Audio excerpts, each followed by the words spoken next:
Hello Game Boys and Game Girls, I'm the Game Boy Guru and welcome to another pickups video.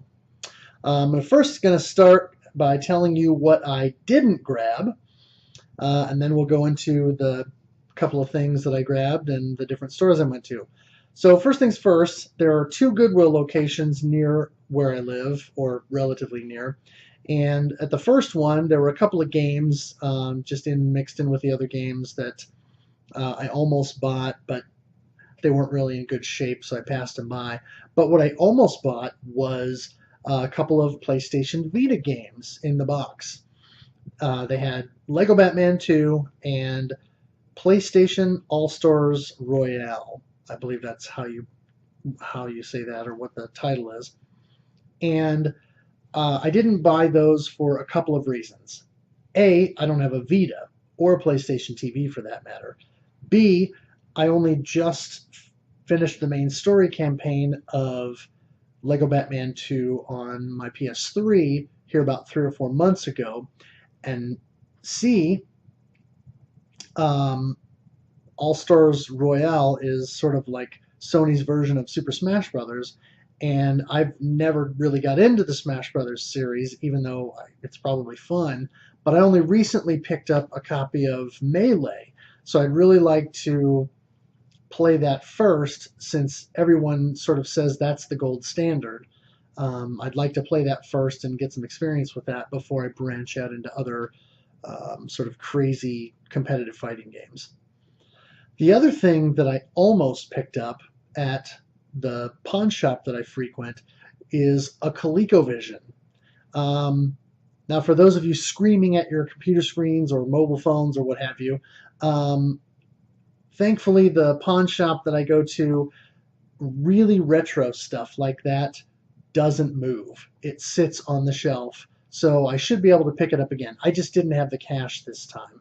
They wanted over $100 for it, but it's complete with the system, both controllers, and it had this nice sort of case thing that it sits in, and then it had 20 or 25 games with it, including classics like the Smurfs, arcade port of Zaxxon, and a bunch of others, a few original Coleco titles, and then a bunch of arcade conversions.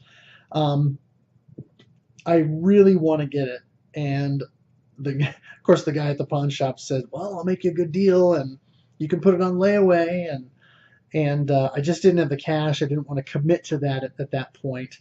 But I will probably go back and get it, assuming that it's still there. I will probably pick it up. It's just right now I don't have anywhere to put it. I have some consoles that I don't even have out right now, such as my 2600, my Atari Jaguar, my 3DO, and then both my Model 1 and Model 2 Sega Genesis systems are packed away. So I don't have anywhere to hook it up and actually play it right now, which is what I would want to do. I'd want to bring it right home and plug it in somewhere. And I just don't have any space between the two TVs.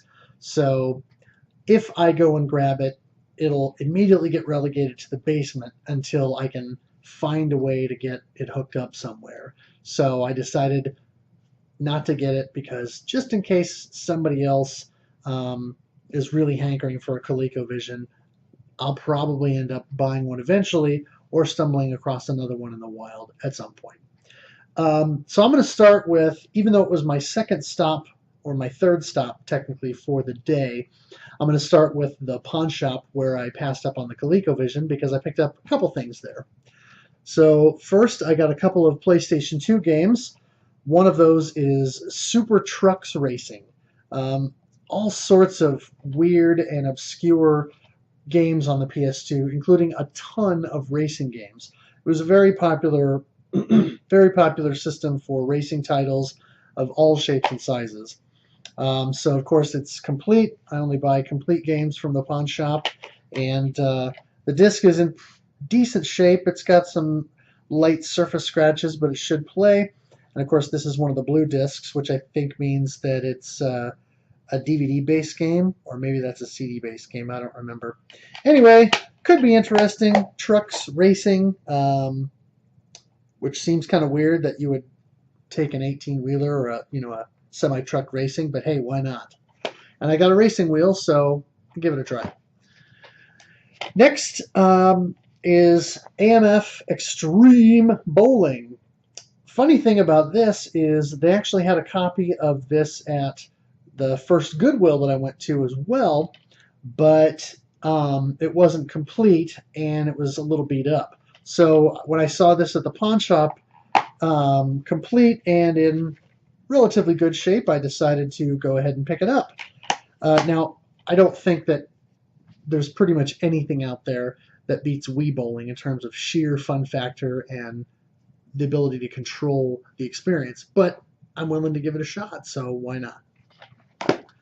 I also grabbed a couple of Wii games at the pawn shop. First is The Grim Adventures of Billy and Mandy. This is based on a cartoon, I believe Cartoon Network property. Yeah, Cartoon Network here. And it looks like it could be fun, sort of a 3D action game. And it's got a nice cel-shaded look to it, and kind of looks like it could be fun, so why not? I also got The Monkey King, The Legend Begins, which is sort of an updated remake, remaster, re-envisioning, if you will, of the classic Cloudmaster arcade game and later Sega Master System game. By all accounts, this game is not that great. It's an okay conversion, I guess. But people say it's way too easy. It was a budget title. I think it was $15 when it came out. And so, anyway, nice to have this for a buck or two.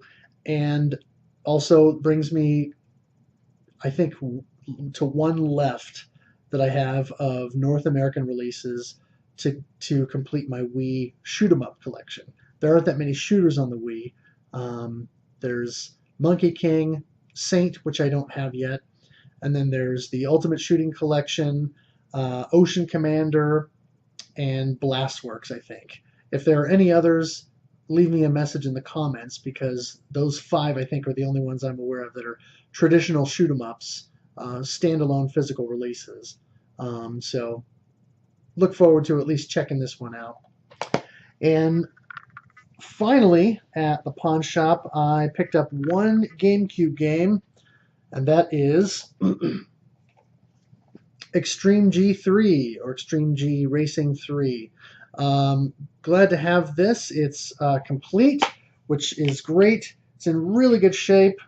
The disc itself it's not scratched. It just sort of has some, I don't know, weird like stuff all over it, but should be easy to clean and boot right up. In addition to the manual, I also have this nice little precautions booklet, so it's always good to get that stuff included when you buy these things secondhand.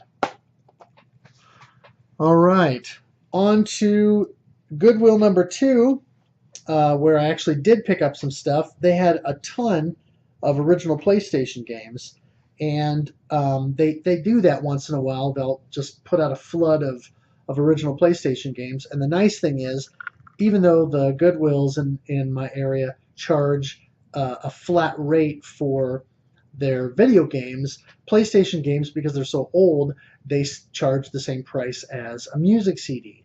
And because I bought so many, they gave me a huge discount. So I basically only paid for half of these games, which is fantastic.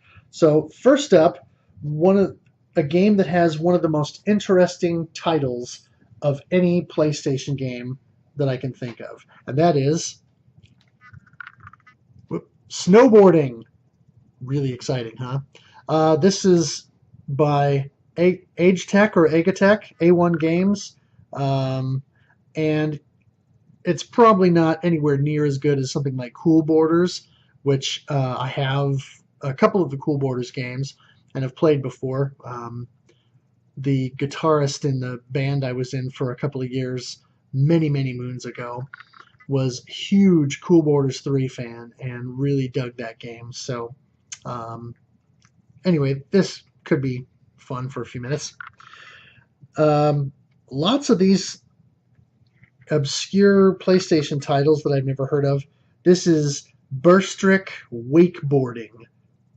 Never heard of it, but I saw it and it's complete. And again, you know, extreme sports could be interesting. We'll see. For some reason, I did not have a copy of Tony Hawk's Pro Skater 2 for the PlayStation. I have the first Tony Hawk game for the Dreamcast, and I have the third one on GameCube, but I didn't have a copy of the second game yet, so glad to finally have that.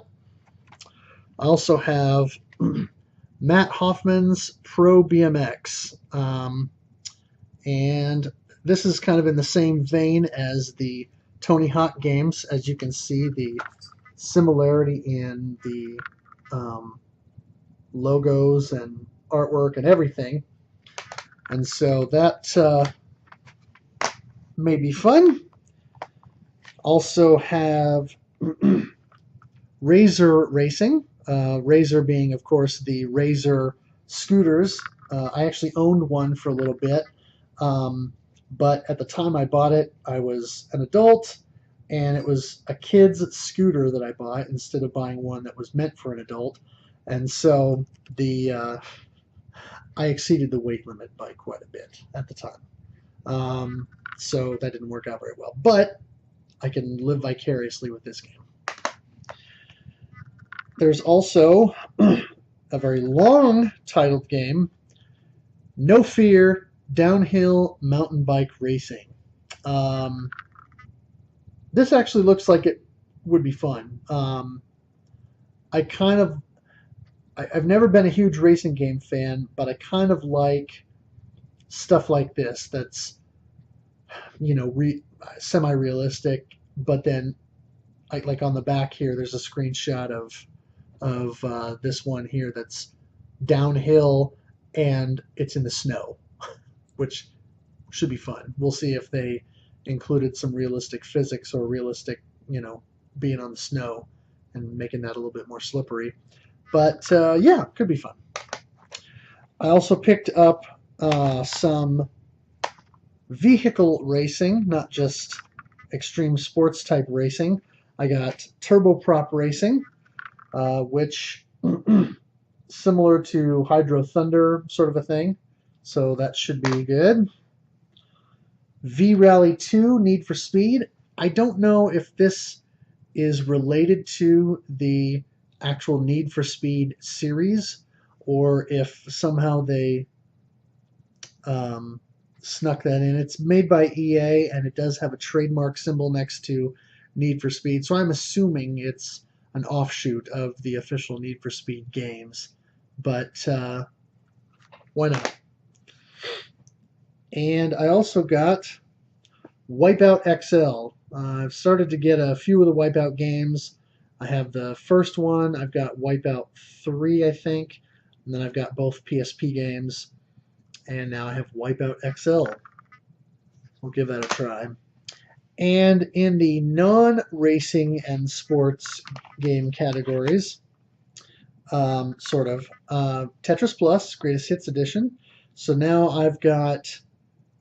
Now on the original PlayStation, I've got the standard Greatest Hits Tetris Plus. I have the gold foil cover Tetris Plus, and then I also have I guess the only one I'm missing is the original release. I also got GTA 2, aka Grand Theft Auto 2, and so finally have that. So now I'm only missing the original GTA or Grand Theft Auto on PlayStation, and I'll have 1 through 4, and I think I may be missing one PSP title, if memory serves. And finally, original Black Label of Road Rash Jailbreak. I've got both the original Black Label and Greatest Hits versions of Road Rash 3D, but I did not have this. In fact, I wasn't even sure I'd seen this before, so that should be fun. And I also grabbed 2 PlayStation 2 games here at the Goodwill, and I'll show you those here. One of them is Resident Evil 4 Greatest Hits. I've got the Wii version of RE4, and it's great. And I think that's probably going to be my preferred way to play it, just because of the whole Wiimote aiming capability. But even though the PlayStation 2 version is probably considered technically inferior to the GameCube original, it's still cool to have a copy of it, so I picked that up. And I got the Greatest Hits version of Resident Evil Code Veronica X. And didn't have this one yet, so I decided to snag that. And of course, as with all the stuff that I buy secondhand, complete, and it's the right disc. So it's the Greatest Hits version of the disc matched up with the Greatest Hits art. Final grab of today is a Sega Genesis game that I grabbed at the local game store. I went in and kind of didn't expect to pick up anything because I've sort of picked over their NES game selection, and they don't often get Genesis boxed games in unless they're sports titles or some of the stuff like EA F-22 flight games and things like that. But in their display case, they had one that caught my eye, and I wanted to check and see if it was priced okay, and it was. So I decided to grab it because I've been looking for this for a while, and I've never found a clean copy that was in good shape. And that is Sonic the Hedgehog 3. Finally got a copy of this. Whenever I see it out in the wild, it's almost always the cardboard box version, and in those instances, usually the box is completely destroyed, and the cartridge is in kind of just okay shape. But this copy is nice and clean. The cartridge itself is a little dark and not faded, but darkened. And I've seen this with almost every copy of Sonic 3 that I've ever seen out in the wild.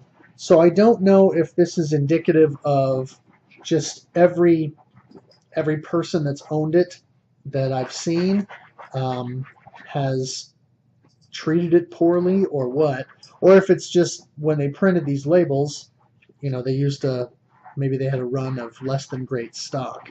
But it does have the manual. And other than that little curl in the corner, it's in good shape. Manual is clean, and outside artwork is clean. So finally got a copy of this. The one thing that's kind of a bummer is, as I was paying for my purchase and talking to the clerk, a guy came in to trade in a Wii and some stuff that he had, and I was talking to the clerk, who I talk with frequently, about the fact that I was glad to finally find a copy of that was complete and in good shape. And this guy said, "Oh yeah, I sold a copy of that yesterday for like $2 or whatever at my garage sale." I said, "Really? I should have been in town yesterday." He said, "Yeah, I sold a whole stack of games for like $13.